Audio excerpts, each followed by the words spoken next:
Greetings, my fellow beings. My name is Amanda, and today we are going to be talking about depression.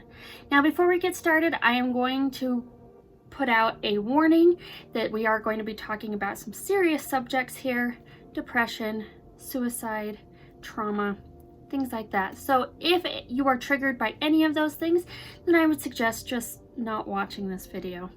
While I want everybody to watch my videos, I don't want anyone to get triggered by anything that I say. Now, while depression is pretty common, it can be extremely serious. And depression isn't something where you just feel kind of sad for maybe a day, or maybe something's just kind of off and you cry a little bit. Depression is something that happens for more than 2 weeks in a row. And that's how you are diagnosed with clinical depression. It has to be longer than 2 weeks, and it has to be constant. It is a disorder that messes with everything that you do. It will mess with how you sleep, how you eat, how you handle normal everyday situations, and even how you feel. There are a lot of different forms of depression, but right now I'm just going to be talking about the general overall major depressive disorder or clinical depression. There are a lot of symptoms that you can experience while having depression. And if you have any of these symptoms for longer than 2 weeks, then I highly suggest that you meet up with a therapist and get diagnosed, because then you can get the help that you deserve. Symptoms can include persistent sad, anxious, or empty mood, feelings of hopelessness or pessimism, irritability, feelings of guilt, worthlessness, or helplessness, loss of interest or pleasure in hobbies and activities, decreased energy or fatigue, moving or talking more slowly, feeling restless or having trouble sitting still, difficulty concentrating, remembering, or making decisions, difficulty sleeping, early morning awakening or oversleeping, appetite and or weight changes, thoughts of death or suicide attempts, aches or pains, headaches, cramps, or digestive problems without a clear physical cause and or that do not ease even with treatment. Not everyone that is depressed is going to have every single symptom. Some people are just going to have 1 or 2, and some are going to have a lot of those symptoms. Several of those symptoms with a low mood is what is used for diagnosis for depression. And it is highly recommended that you seek out a therapist in order to get those symptoms under control. You may also need to seek out a psychiatrist so that medication can be used. The thing that I really do want to get across, though, is that the thing with medication is that you are not weak for taking medication.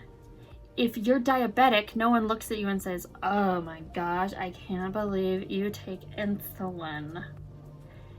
Oh, you're so weak." Or people that have heart problems, they don't get in trouble for taking medications to help their heart. So if you have a reason to take medication to help depression, then there is no weakness in that. And don't believe all the stupid things where like, "Oh, I don't ever have depression, I just go for hikes," or "I don't really need medication because I just need sunshine." While sunshine is good, and everyone should get sunshine, but make sure you put on sunblock because no one wants cancer. When you have a chemical imbalance in your brain, no amount of hiking or sunshine or beach visits is going to fix that chemical imbalance. So there is no shame in having medication. And I'm telling you this from my own personal experience because I am on medication for depression, and it has helped greatly. I was in an extremely dark place, and the medication has helped a lot. So don't feel bad if you have to take pills. Depression is one of the most common medical conditions in the United States, and risk factors for depression can be biological, genetic, environmental factors, and psychological factors. Depression can happen at any age, so it doesn't matter if you're really young or really old, you can get depression. But it does usually happen in adults. Risk factors can include personal or family history of depression, major life changes, or trauma or stress or certain physical illnesses or medications. Depression, even the most severe forms, are treated with medications and also psychotherapy. So going and seeing a therapist is really useful. I have been seeing a therapist since 2016, and I do not regret that choice in any way, shape, or form. She is fantastic and I love her. On the extreme side, if medication and therapy isn't working, then there is electroconvulsion therapy or other brain stimulation therapies that can be used as well.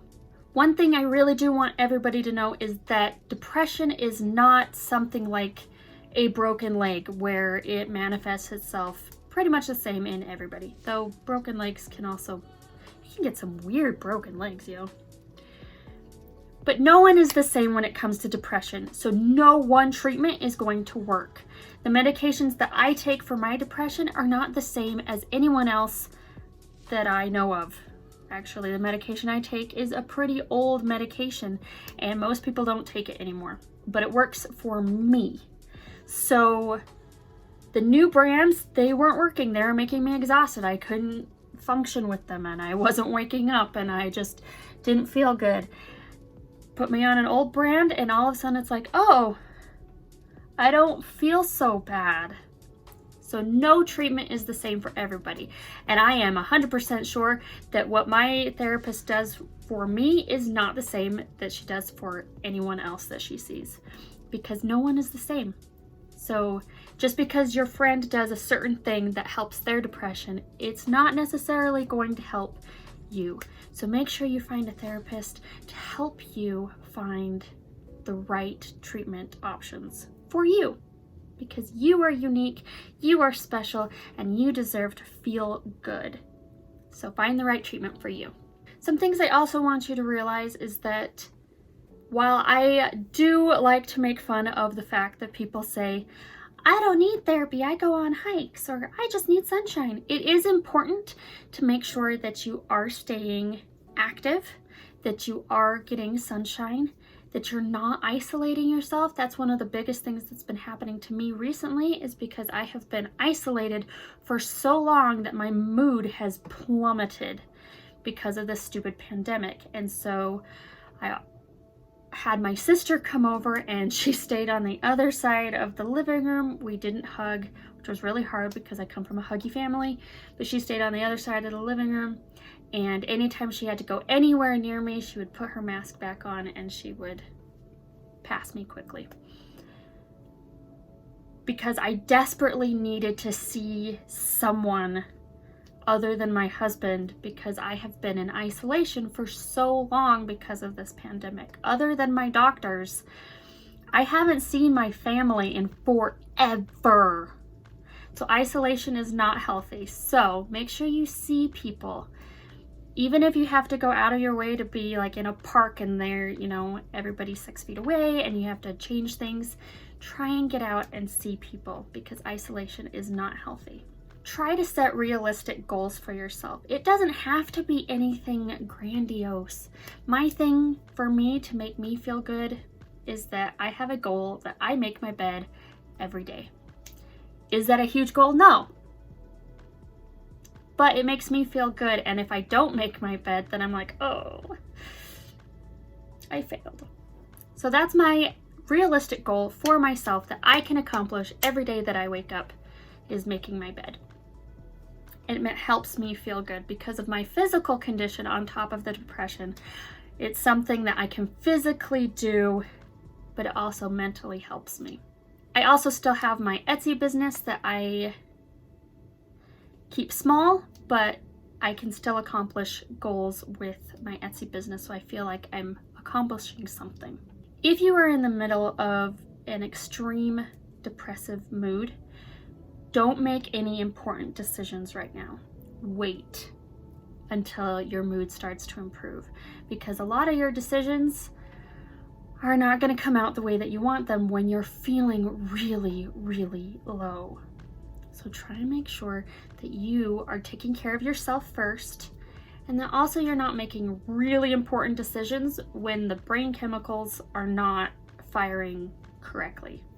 So wait. also remember that your health and your mood is not going to change overnight. You start seeing your therapist, you're not going to be instantly cured after one session. And you start taking medication, it's not going to be cured the day after you start taking your medication. It took 2 months for my medications to actually start working and me feeling. And it was super gradual. And it was just a moment where I was like, oh, I'm not bothered by this. Huh. I normally would be freaking out right now and like sobbing and upset and angry. But I just sat there going, huh. And then the next time I saw my therapist, I was like, I think my pills are kicking in because I'm not having as many freakouts as I was before, or as many panic attacks as I was before. And everything kind of seems to slide now. I still get upset. I'm not a zombie. I still get upset. I still get angry, but it's not as intense, and it's not every single day. And make sure that you continue to educate yourself. Education is the number one thing that I suggest for any type of illness. It doesn't matter what it is. Educate yourself. Be on top of it, because fear comes from misunderstanding. So as long as you keep yourself educated, then the fear of depression and what it's doing to you will be less. And you will also understand what's happening to you so that you can start to think things through logically. It's not always easy to think things through logically when you're in the middle of a depressive disorder or in the middle of a depressive episode. But it is possible, not always, but it is possible to think logically. And if you know what depression does to your brain, it's easier to understand what's happening. All right, so I'm going to tell you about my experience with depression. And again, I'm going to put out some warnings out there about some triggers that could possibly come from this, from trauma, suicide, and flat out depression. So if any of those things trigger you, again, I'm going to say, maybe skip this part of the video. So my severe depression, I have had depression many times throughout my life. I've seen therapists many times throughout my life. And I know what depression feels like, which is why I get so fed up when I go to the doctors, like something's not right. And they're like, oh, you must be depressed. Here's a pill. And I'm like, no. I know what depression feels like. This is not it. There's something wrong with me. Oh, I noticed that there's something wrong with your blood work. Oh, really? Something's wrong with my blood work. Huh. Anyway, that's a different story altogether. But I had a job that I got hired in 2014 and I worked there until 2016. And in the beginning, it was the best job ever. I loved my job. I loved working with the public. I loved working with students. I loved working with animals. It was a great job. I ended up changing career paths in the same job, and I ended up being able to go out to schools to teach, and I was having a really good time, and I enjoyed my coworkers, and it was great. Slowly but surely, it turned into a place that everyone was trying to get ahead. Everyone was trying to turn everybody in. Everything turned into a witch hunt. So you were always pulled into meetings like, who said this? Did you hear anything about this? Well, what about you? Did you do this? And so it was a constant witch hunt. And if you wanted a promotion, the requirement was that you threw somebody under the bus. Because for some reason they wouldn't trust you unless you were willing to throw everybody under the bus. And that's not the kind of person that I am. I can't, in good conscience, throw anyone under the bus for anything as stupid as some of the crap that backing up. So I was constantly in meetings being asked, like, who said this? Who did this? What about this? And then I would be like, I'm not. No one's being hurt by what happened. None of the animals are being hurt by what happened. It's fine. Like, it's not a big deal. So this person doesn't like you. There are plenty of people at that place that did not like me. I tried to figure out why some people didn't like me, and I couldn't figure out legitimate reasons. I mean, no one is required to like me, okay? No one is required to like me, and I know I can be grating in many ways, but at least tell me what I did wrong. I can't fix anything if I don't know what I did wrong. That was the other thing. It was a lot of, you know what you did. I have no idea. I really have no idea what I did. Then my boss started getting... I started being sexually discriminated against, and then I also was sexually harassed at my job. The discrimination was anytime I would say anything, I was told that my ideas were cute and that I need to keep thinking, and then I would have a male coworker say the exact same thing, and they're like, oh my gosh, that's it, that's what we need to do. And I did point it out to my coworkers that this was happening, and at first they were not believing that it could be true, because they're like, I've never seen it. I was like, that's because you're not paying attention, because you're a dude. But in the next meeting, after having a discussion with my coworkers, I would say something, and my boss would be like, oh, that's such a cute idea.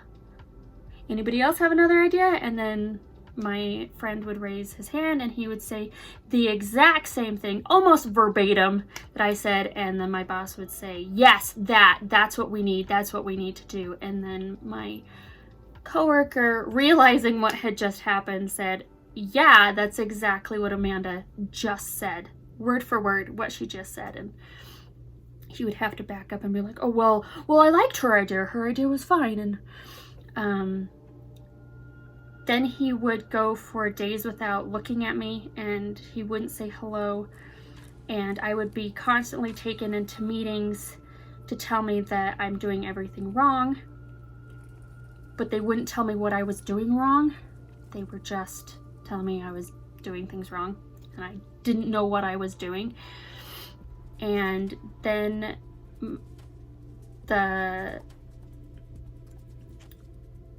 my boss would make inappropriate comments to me that I didn't feel was appropriate, and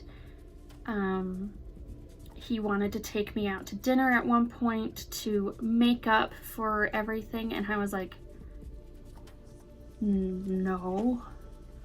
So I ended up going to HR and explaining everything that had been going on. Mind you, I was not the first person to go into HR to complain about my boss. And in the middle of the meeting, after I described everything that happened, HR looked at me and he said, well, what can you do better to make this situation better? What can you do? And I'm like, I guess not be female anymore. And he got a little upset at me. By this point, I had had it up to here. I was so fed up. So my sarcasm level just shot through the roof. And there was a few more incidences with a few of my other coworkers where I ended up fighting for my coworkers because what they had done to them was inappropriate and wrong, and I was against it, and so I went and fought. So that also put me more and more at the bottom of the totem pole. But they didn't have anything really they could fire me on because I was doing my job. I was doing a good job. Teachers were praising me all over the place. They were sending all kinds of good reviews and wanted, like, specifically asked me to come back to their schools. So they couldn't fire me legally, even though in the state of Utah you can fire anybody for anything. So whatever. But it would end up being firing for no real reason. So they just decided to make my life as miserable as possible to make it so that I would quit. And this is not me saying hearsay. This is me knowing 100% sure that this is what they were doing, because I heard it during a meeting that they do soft firings, which is make them as miserable as possible until they quit. Then they don't have to feel bad about anything. And so it took a really long time, because I really loved my coworkers, I really loved my job, I really loved working with animals. I just dreaded going into work. On the days that I didn't have to really stay in the building very long and I could just go out to a school, those were great days. And it got to the point where I would have anxiety in the morning, I would cry in the morning, get ready, have to clean myself up because I had been sobbing all morning. Then I would get in my car, drive to my work, sit in the parking lot, sob some more, because I was so scared to go inside that building, because I knew there was going to be some other meeting that was going to accuse me of something I didn't do. And I was going to have to fight for myself again, defending myself for something I didn't do, and them always saying, well, prove it. And it got to the point where I started recording conversations. I started making logs.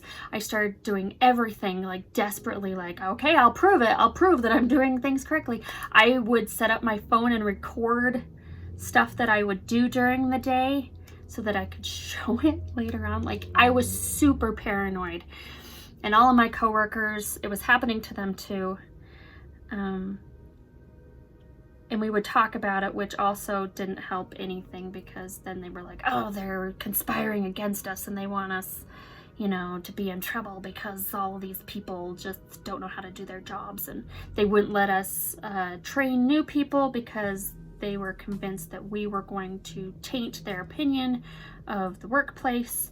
And I kept saying, they don't need my help. And within a few weeks, they're like, is there something going on here? Because this isn't right. I'm like, yeah, and I didn't even train you and you figured this out on your own. Must be something wrong, right?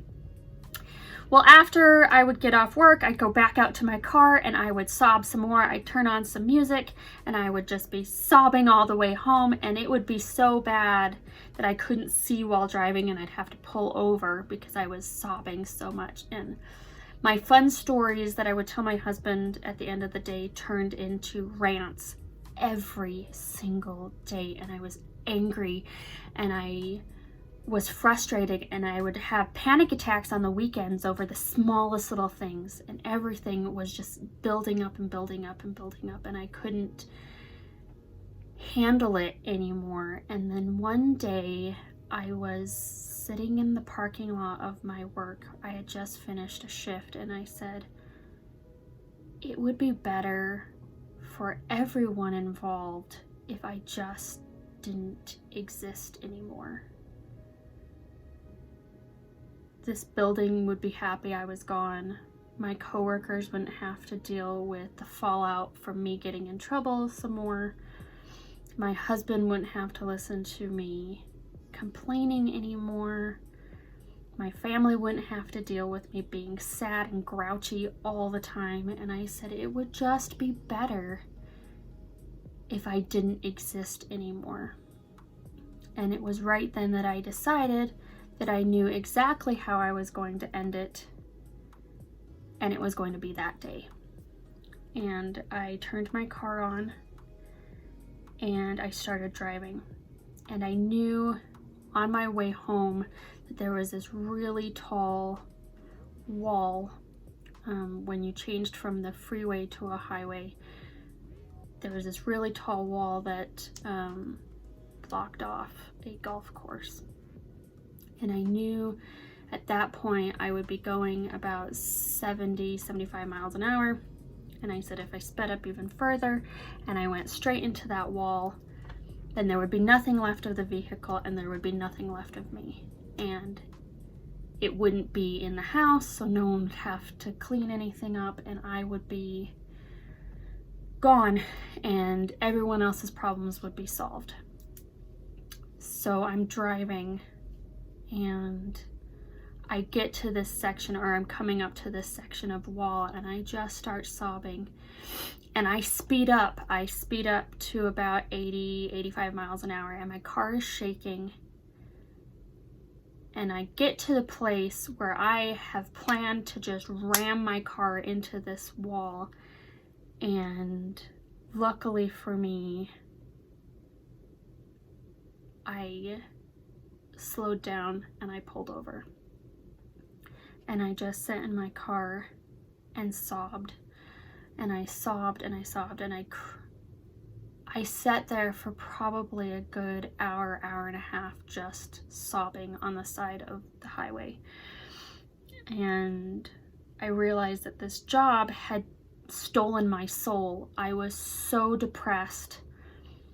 And when I finally got the courage to drive home, I turned to my husband and I said, I can't. I am depressed. I know that I am depressed. And today was very scary for me. And he went and found a woman that worked very near to our house and said, why don't you try talking to this woman? And luckily for me, she allowed text messages because I hate phone calls, and I just texted her and I said, are you seeing new patients? I really need to talk to someone. Today was really scary and I almost ended it all. And she texted me back and said, can I call you? So I ended up talking to her on the phone anyway, but we got an appointment for shortly after that. And those appointments, at the beginning, she kept saying, why aren't you quitting? And I was like, I can't, because I'm scared that something bad will happen to the animals. And she kept saying that nothing bad would happen to the animals, that my health came first. And it took a while, but I finally did leave. And it wasn't until I started getting very, very sick that I finally decided, yep, I need to leave. And I know that all the stress, anxiety, the depression, the intense desire to not be alive anymore is what left my body susceptible to getting sick. And the thing with ME, which is what I have, myalgic encephalomyelitis, right now the theory is that it is an old virus. There's 3 viruses. But they lay dormant in your body, and then when a super stressful or traumatic event happens, they are triggered and you get sick. It's the same thing with like shingles, like chickenpox. If you get chickenpox, it stays in your body and it can reemerge as shingles later on in life. And so ME is pretty much close to that, where you have a virus when you're younger, and then through stressful or traumatic event, they're reignited and you get super sick. So everyone in my family, my husband, myself, we all know that it was this event during this time, this job, that got me sick. That if I hadn't been through so much stress, I mean, in the future, I could have still gotten sick. I still could have, but I don't think it would have happened as fast, and I don't think it would have been as violent as it ended up being, because I really just opened myself up to all kinds of awfulness because of this job and this boss that just was awful. And I could go into a lot of detail into reasons why he shouldn't have worked there, and I don't want to be sued though. So there were some other iffy things that he did that I'm not going to go into. But needless to say, I've been seeing my therapist since that day.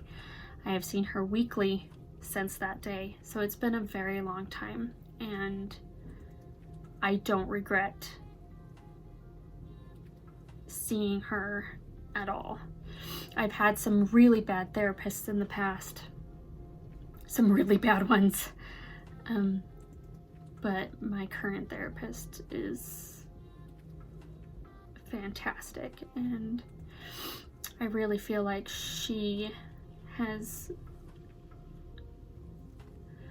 guided me through a really traumatic and awful time in my life, and it hasn't been like uphill since then. Like it's been a roller coaster, because the more sick I get, the more depressed I get, the more angry I get. I just get frustrated because my body's not working the way that I want it to. I can't do any of the things that I used to do, and it's just frustrating, and I want to scream. But she has guided me through it, helped me, and then when it got to the point that I needed medication, I went and sought out a psychiatrist that could who prescribed me a medication, and so now I'm on medication for my depression as well, and I don't regret that either. And it's not something that I'm embarrassed about. I'm not embarrassed about the fact that I have to take medication for depression. I'm not embarrassed about the fact that I see a therapist.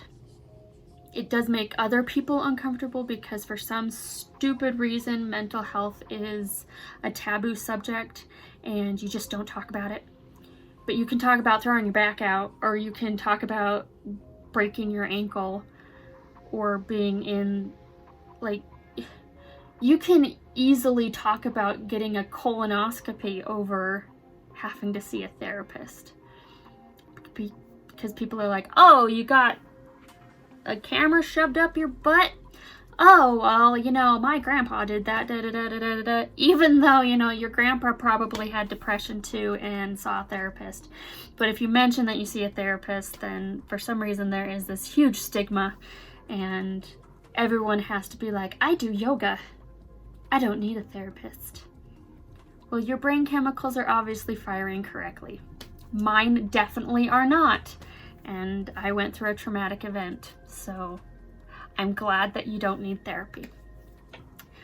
But the one thing I really want to get across in this video is not to say that, oh, pity me, I had a tough time at work, boo-hoo. The thing that I want to get across is that depression is common. You probably know more than one person that is suffering right now, and they don't want to talk about it because there is a stigma behind it.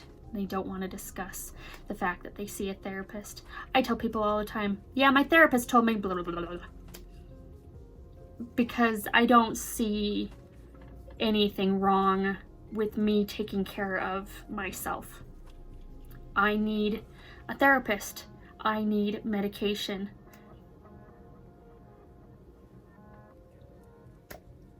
It's just one more thing that is needed for my body to function correctly. And my body definitely is not functioning correctly right now. So I'm on a lot of medications. But I desperately want you to know that if you are suffering from depression right now, you are definitely not alone. You are not the only one. You are not weak. You are not crazy. And you definitely deserve to feel better. You have a right to seek out help, and there's no shame in that. You are allowed to take care of yourself. You are important, and you deserve to be happy. So do everything in your power to do that, to have that happiness. If that means seeking out a therapist, see a therapist. If that means taking medication, try medication. And know that not just one medication is going to do it. Everybody is different. So if the first one doesn't work, go on to the next one. And that's okay. You are not weak for doing that. If you know someone with depression, just remember that they're not doing it on purpose. They're not trying to get attention. They are hurting, and they need your help, and they need your patience. So be there for them. Even if they don't want to move, ask them to come anyway. They may say no, and that's okay, but don't stop asking. Remember that they are important and they need help. This was a pretty heavy video, and I am very much aware of it, and I don't really want to bring anyone down. I don't want to make anyone sad, but this is a subject that I really believe needs to be out there more. There are so many people suffering at this moment, but there's such a stigma against it, and I really want that to stop. People with depression are still human, and they still deserve to have the love and compassion that everyone else gets for any other reason. So on that note, I'm going to leave it there.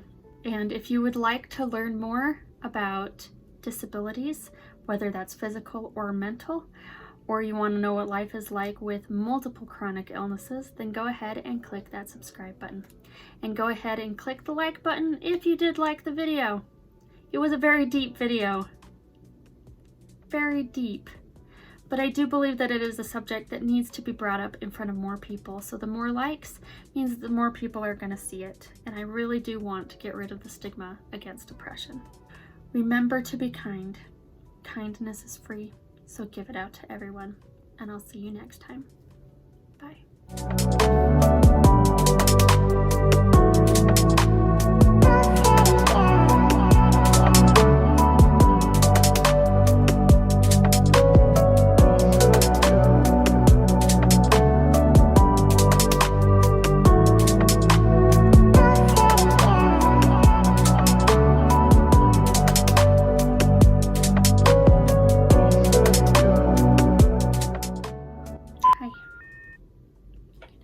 Camera.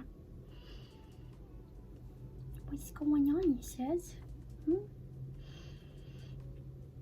Did you think I was talking about something sad and you had to come comforts me? Yeah? I need comforts, most definitely.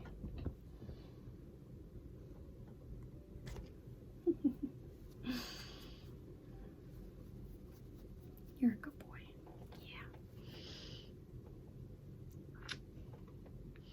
Oh, good ear itchies. Good ear itchies.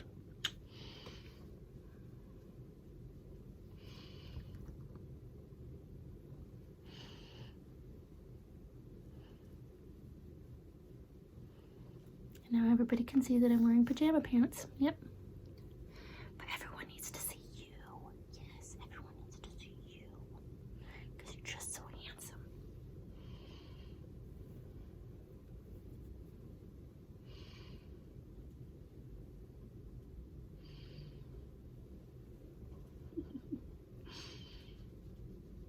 You're a good boy.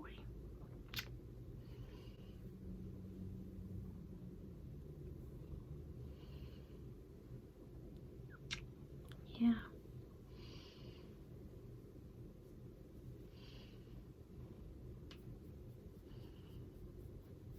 You can sit there.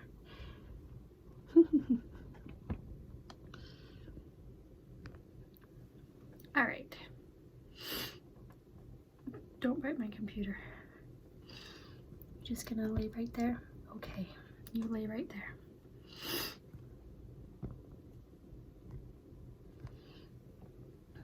All right.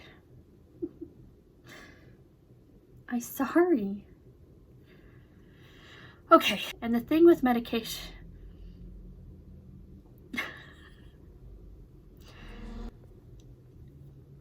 Dude, you have hair all over me. Stimulate.